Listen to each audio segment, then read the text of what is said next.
Le conocimos muy jovencillo y ya se ha convertido en un actor de bastante prestigio y de bastante empaque, nada menos que Matt Damon, que estos días tiene película en estreno y dentro de muy poquito tiempo también tendrá un nuevo estreno potente con Ridley Scott tras las cámaras. Así que parece un buen momento para hacer el top 12 de Matt Damon.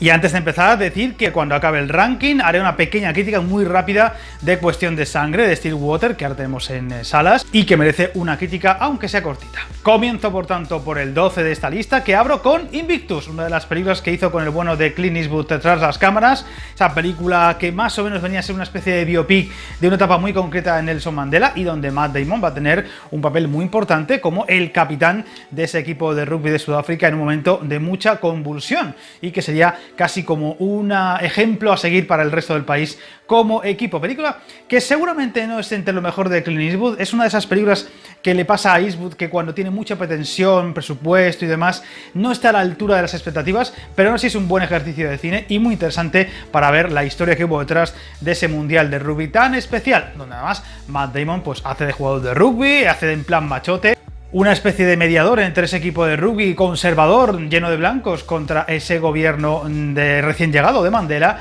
y que sería una especie de metáfora de cómo estaba el país en ese momento. Película interesante, aunque no esté entre lo mejor ni de Damon ni de Eastwood. ¿No oís? ¡Escuchad a vuestro país! ¡Es ahora o nunca! ¡Este es nuestro destino!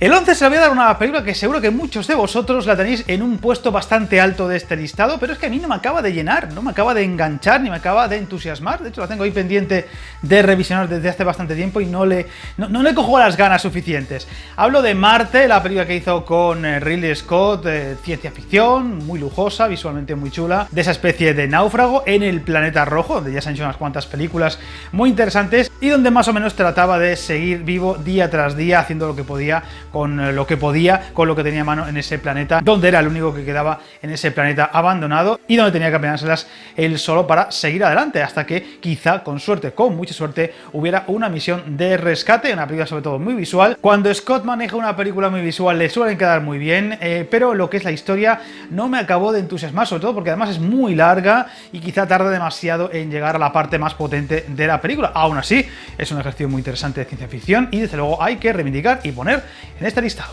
No puedo contactar con la NASA ni con mi tripulación. Y aunque lo consiguiera, tardarían 4 años en enviar otra misión tripulada en mi búsqueda. Puesto número 10 para una película de acción, también medio bélica, que además está muy de actualidad con lo que está pasando ahora mismo en Afganistán. Aunque la película transcurre en Irak, en el momento más complicado de esa fase de búsqueda de armas de destrucción masiva y que luego no estuvieron por ninguna parte, de Green Zone, donde además tendría a uno de sus amigotes, por así decirlo, tras las cámaras, como es Paul Greengrass. Una película con bastante acción, pero también, por supuesto, con mucha denuncia de lo que en ese país pasó con las famosas armas de destrucción masiva y en fin, también un poquito con lo que estaba ocurriendo en cuanto a cómo operaba el ejército o incluso el gobierno estadounidense en ese país tan peculiar y tan difícil de gobernar. Y bueno, ya digo, estamos ahora mismo viendo lo que está ocurriendo en Afganistán 20 años después, está como está, patas arriba por completo, incluso diría que hasta peor de cuando llegaron las fuerzas internacionales y demuestra una vez más que a la hora de, digamos, llevar la ideología de la democracia y demás de Occidente a esos países es una misión casi imposible o quizá directamente es que se hace muy mal. Y Green Zone es un buen ejemplo de los posibles fallos de la falta de conquista, por así decirlo, en estos territorios. Creía que estábamos en el mismo bando. Es algo más complicado que eso. Noveno puesto para otro director importante de prestigio, nada menos que Martin Scorsese, Infiltrados, esa película donde Matt Damon haría de malo, el infiltrado, digamos, malo de los dos. Estaba DiCaprio, que sería el infiltrado bueno, y luego estaba Damon, que era el infiltrado malo, el traidor propiamente dicho.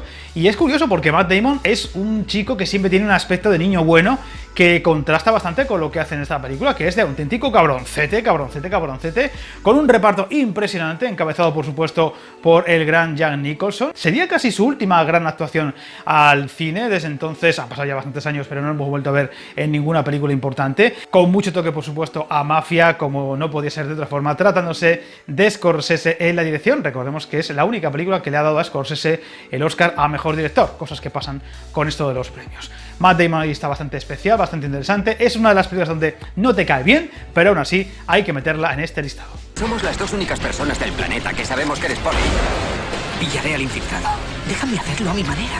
Si no lo haces, no seré yo el perjudicado. Octavo puesto para una de esas películas que es muy buena y que tendría que estar muy arriba, pero como sale poquito, pues la pongo un poco más en la zona media, que es Salvar al Soldado Ryan. Aquí otra vez con un super director detrás como Steven Spielberg. Mítica esa llegada, ese desembarco de Normandía, Tom Hanks al frente, pero como digo, al salir muy poquito ya la parte final, que con alguna trampilla de guión que no acaba de estar muy allá, tengo que ponerla un poquito más abajo de lo que debería por empaque y por importancia de la película, si hubiera sido el protagonista, que en realidad sigue un poco el protagonista porque es el narrador de la historia de alguna forma y tal y cual, pero bueno, ya hablaré de ella cuando toque porque va a criticarla cuando llegue lo nuevo de Spielberg, pero eso ya será para otro vídeo, así que aunque sea secundario, aunque salga poco, hay que meterla aquí, pero si saliera más, la pondría más arriba. Hay un cuarto hermano, el menor. Lo lanzaron en paracaídas con la 101 la víspera del desembarco. Está en algún lugar de Normandía. Séptimo puesto para otra de esas películas tan buena que debería estar muy arriba, pero la pongo en la parte media porque sale poquito. Y aquí, curiosamente, también hace un papel, pues eso, bastante odioso por lo que ocurre, aunque es cierto que si nos metemos en su papel, en su piel, pues seguramente haríamos lo mismo, no lo neguemos. Hablo de Interestelar, con ese científico supuestamente brillante y que recurre a lo que sea por tal de sobrevivir. Una de esas películas que cuando la ves te quedas boquiabierto. ¡Anda! Pero si es Matt Damon, si no aparecía en los créditos. Una sorpresa, guión spoiler, pero bueno, esta película tiene ya un porrón de años, por tanto, si alguno no lo ha visto, pues mira, es culpa vuestra de que ahora os enteréis de los spoilers. Película visualmente impresionante, seguramente de los mejores ejercicios del bueno de Nolan, otro superdirector que ha tenido a Matt Damon a sus órdenes. Película muy especial y que ya digo, si Damon fuera más protagonista, habría que poner mucho más alta. Hemos llegado más lejos que cualquier humano en la historia. Pero no lo suficiente. Y evidentemente la carrera de Matt Damon no sería la misma sin dos sagas que le han dado mucho empaque a su carrera, mucha fama y la ha hecho llegar a mucho público. La primera sería la de Bourne, la de Jason Bourne, esa especie de saga de acción también espionaje que le ha dado para 4 películas y que bueno, ya sabéis que le hicimos incluso un mes especial hace ya pues más o menos un año, un mes Jason Bourne. La pongo en el 6º lugar porque es cierto que es una saga muy divertida, es seguramente la saga que le ha catapultado al éxito en todos los sentidos y en cuanto también al sueldo y al cheque que ha ido cobrando poco después. 4 películas son muchas, Jason Bourne ya no sería lo mismo sin él. De hecho, ahora con Cuestión de Sangre, si la habéis visto seguro que estáis de acuerdo, hay un momento donde sale con una mochila al hombro, colgada solamente de un hombro, y es que Jason Bourne parece que se va a poner a hacer alguna de las suyas en algún momento de la película. Es una especie de James Bond del siglo XXI con cambios y con detalles propios del personaje que le hacen muy especial y sin duda alguna el gran personaje de Matt Damon, solo que no la pongo tan alta porque creo que en cuanto a calidad de películas pues no hay ninguna que destaque lo suficiente, para mi gusto al menos, para ponerla, por ejemplo, en el top 3.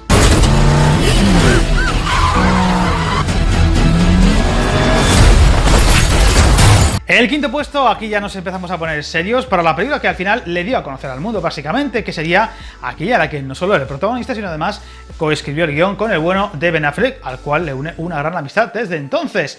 Hablo del indomable Will Hunting, esa película que nos lo descubriría, ese momento de los Oscars donde Affleck y Damon, dos chavalillos que acaban de ganar el Oscar, se pusieron eufóricos en el escenario. Película realmente interesante, una de esas películas tan chulas de profesor-alumno, alumno rebelde, alumno complicado, alumno con muchos matices muy interesantes, con un finalazo y muchos detalles, muchos mensajes muy chulos, que la verdad es que le tengo ganas de criticar, a ver si hago algún vídeo, yo que sé, profesor y alumno, películas de profesores, en la que esta tendría que estar seguro con luz propia. Peliculón, si no lo habéis visto os la recomiendo totalmente porque además es una película donde Damon demuestra lo buen actor que es, un actor que es cierto que se ha aprovechado de su fachada, de su físico, por supuesto que sí, pero que también demuestra que es muy buen actor y además el guión, por algo fue también premiado, es muy interesante y muy chulo. Película además donde disfrutaremos de uno de los mejores papeles de Robbie Williams, otro aliciente extra si cabe. Así que, desde luego, tiene que estar en un puesto muy alto. You don't know about real loss, because that only occurs when you love something more than you love yourself. I doubt you've ever dared to love anybody that much. 4º puesto para una película que seguramente esté por debajo del indomable Will Hunting en cuanto a calidad, pero es que a mí me encanta y además la vería todos los años si hiciera falta, como es Rounders, que además la voy a criticar muy prontito en un vídeo especial sobre películas de póker y es que le tengo ganas, está ahí en el DVD. esa película que nos metía de lleno en el mundo casi de los bajos fondos del juego, en este caso del póker, el Texas Hold'em, que se puso muy de moda a partir de entonces y que tendría un gran elenco de secundarios, John Malkovich y su carita Oreo, por ejemplo también Edward Norton haciendo de un papel especialmente peculiar, gusano en la película, y que, como digo, nos metería muy bien con ese mundo del taur, ¿no? De ese experto en jugar al póker, de habilidades especiales para conseguir ser un jugador profesional, alguien que se gane la vida con ese juego tan especial, y que, como digo, sería casi el pistoletazo de salida de la moda que se puso a partir de entonces con el póker online, por ejemplo, o el póker en casinos y demás, y especialmente el Texas Hold'em, que es ese entonces el póker que más se ha impuesto. Película muy recomendable, chulísima, divertidísima, aunque eso sí os advierto, si no estáis muy puestos en el póker, deberíais aprender alguna lección antes de verla, y cuidado, porque podríais engancharos. ¿Os habéis fijado en que cada vez que reparte gana? Un momento, chico. Es un tramposo, está arruinando tu reputación. El tercer puesto se lo doy a la otra saga que le ha dado mucha fama, porque además compartía cartel con muchas caras conocidas y guapas del cine, como es Ocean's 11, Ocean's 12 y Ocean's 13. Difícil sería poner una por encima de la otra, las tres son chulísimas, divertidísimas. La pongo por encima de la saga Jason Bourne porque para mi gusto es más divertida, más entretenida, me gusta más el mundo de los Ocean, también el tema de los casinos y demás, los ladrones, el carisma que hay en esa película con George Clooney o con Brad Pitt, entre otros, son divertidísimas y chulísimas. Hace no mucho las critiqué aprovechando el Pelis Vistas, cuando teníamos Pelis Vistas en el canal, y la tengo que poner por encima de Jason Bourne, aunque a alguno a lo mejor le pese un poco. Películas que me encantan y donde Matt Damon seguramente haga el papel que más evoluciona a lo largo de las tres películas. Al principio es un novatillo que no sabe muy bien lo que está haciendo y que está rodeado de personajes muy veteranos, muy expertos en esto de robar y de engañar, y poco a poco se va ganando el respeto, el prestigio, y en la tercera entrega ya incluso pues se codea con ellos en cuanto a experiencia o en cuanto a sapiencia. Está muy interesante ver la evolución del personaje. De hecho, en la primera parece muchachillo y en la tercera ya parece un hombretón a la altura casi de George Clooney o de Brad Pitt. Divertidísimas, desde luego muy recomendables, tengo que ponerlas en un top muy alto de este ranking. ¿Listos? Listos. Hazlo de una vez. ¿Has comprobado las pilas? Y bueno, ya empieza seguramente a atisbarse cuál voy a poner primera y segunda. El segundo lugar va a ser para ciencia ficción, con Jodie Foster de villana y con el bueno de Nate Blomkamp en la dirección, que ahora dentro de muy poco estrena película. Hablo de Elysium, esa impresionante experiencia visual, ciencia ficción tremenda, mundo futurista, como no, deprimente, parece que es el fin del mundo, con esa especie de gran estación paradisíaca para gente muy rica en el espacio, con Jodie Foster gobernándola con mano de hierro, villana como pocas, y con un Matt Damon que básicamente intenta sobrevivir ante un problema que ha tenido de salud y tiene que llegar cuanto antes a esa nave. Momentos chulísimos, muchísima acción pero bien hecha, muy bien dirigida, visualmente es una auténtica pasada. Hace muy poquito salió en 4K, yo la tengo en Blu-ray, se ve muy bien, pero el 4K tiene que ser una pasada. Película divertidísima, entretenidísima y además con dosis correctas de violencia y con un tono muy serio porque tiene un mensaje muy considerable sobre la inmigración y demás, la lucha de clases y todo lo demás. Película imprescindible. Si os gusta la ciencia ficción seguro que la conocéis, y si alguno aún no la conoce, por favor, darle un hueco lo antes posible. Irán tras de ti hasta los confines de la tierra por esto. Y por descartes, pues seguro que ya estáis sabiendo que el número 1 se lo voy a dar a una de sus películas donde todavía era más joven. Hablo de El talento de Mr. Ripley.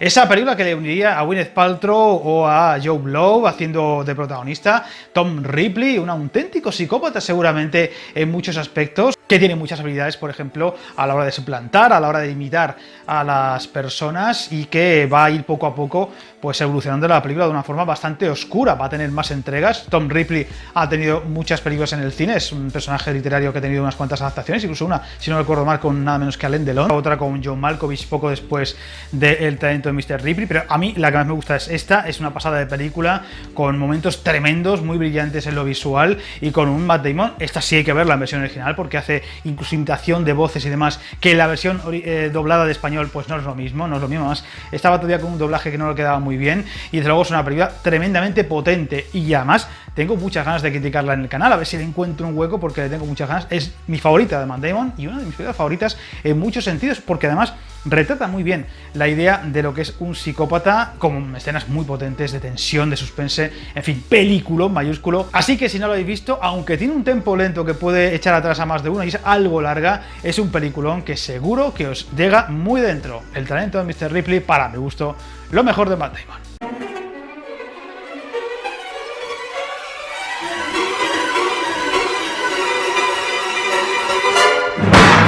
Y como dije al principio del vídeo, antes de terminar voy a hacer una pequeña crítica rápida de Stillwater, o como se ha titulado en España, Cuestión de Sangre, una traducción, pues bueno, la verdad es que es un poco extraña porque Stillwater tiene mucha importancia en la película, es el pueblo donde vive Matt Damon y la hija, y también va a tener mucho protagonismo con un collar, que bueno, no quiero decir nada porque es una crítica sin spoiler, pero que va a ser muy importante en la película. Esta especie de thriller, pero más bien en fachada, realmente es una especie de drama con romanticismo de por medio, problemas familiares, y que se envuelve de alguna forma en ese papel más atractivo que sería el thriller, pero que al final se diluye en muchos detalles. Es una película mucho más interesante como, digamos, historia romántica de un personaje que no acaba de encontrar su sitio y que intenta incluso buscar la redención por parte de su hija, que digamos que no confía en él, no se fía de él, que un thriller. Como thriller la verdad es que es bastante soso, bastante, y además tiene un metraje muy excesivo, supera las 2 horas y cuarto, y hay muchos momentos de la película que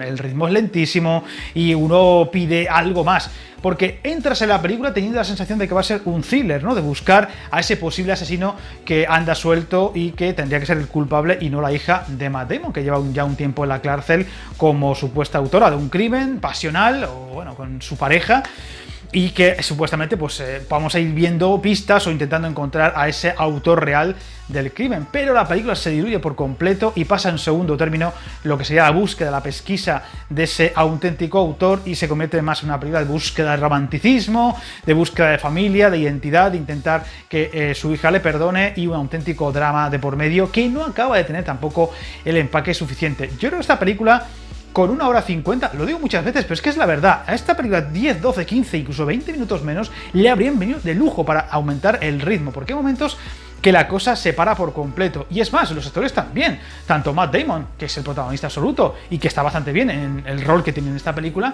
como la hija, por ejemplo, que tiene momentos muy dramáticos, o el personaje de Camille Caten, que es la mujer que va a hacer más o menos de traductora en muchos momentos y con la que va a tener una especie de romance a la hora de la verdad, con la hija y demás, que está bastante chula. Que además luego también tenemos ese marco tan especial de la ciudad de Marsella, que se ha visto muy poquitas veces en el cine, y que bueno, pues aquí también tiene un empaque muy interesante al ser una ciudad que, como digo, desconocemos generalmente para los espectadores medios. Con Tom McCarthy en la dirección, el responsable de Spotlight, que era una película bastante más interesante y bastante más lograda que esta, sin lugar a dudas. Habría estado bien, quizá, darle más importancia al thriller, que no se quede en un segundo plano, por ejemplo, en un momento dado de la película, y que siga siendo la protagonista, y colarnos más de fondo la historia dramática y de romance, pero sin dejar de lado el thriller, para que tenga la tensión suficiente o el interés suficiente para que el espectador pues no se quede por el camino o no se duerma, porque hay momentos que cuesta, y al final es un ejercicio un poco fallido en las tres cosas,